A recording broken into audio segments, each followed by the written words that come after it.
Notre objectif, c'est vraiment d'alimenter le débat public, c'est de produire des outils, de produire des contenus qui puissent être utiles, qui puissent permettre des discussions, mais surtout qui permettent de ne pas céder au désespoir.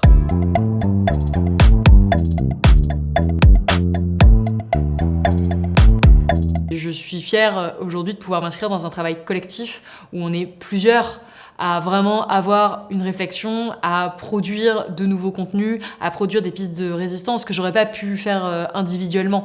Et ça montre aussi la force du collectif. Je crois qu'on a le droit de se rappeler qu'on n'est pas condamné à cette austérité, qu'on n'est pas forcé d'être toute la journée dans cet univers qui est très sombre, très inquiétant, très négatif. Organiser le désespoir, c'est leur stratégie.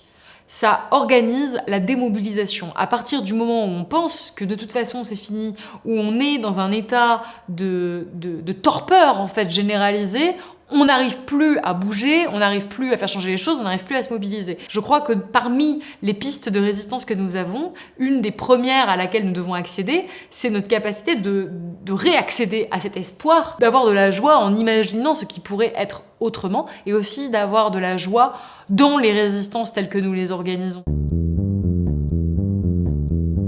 Encore une fois, faut surtout pas être naïf ou complètement déconnecté de la violence qu'on entend dénoncer et contre laquelle on entend lutter. Mais si on veut tenir sur le long terme, dans ces thématiques qui sont quand même extrêmement sombres, je crois qu'on a vraiment la nécessité d'accéder à une forme de joie, de lien, d'amour, mais que c'est même un des outils qui nous permet de tenir et qui nous donne une raison aussi de continuer à se mobiliser collectivement, toutes et tous, parce qu'on pense que ça vaut le coup.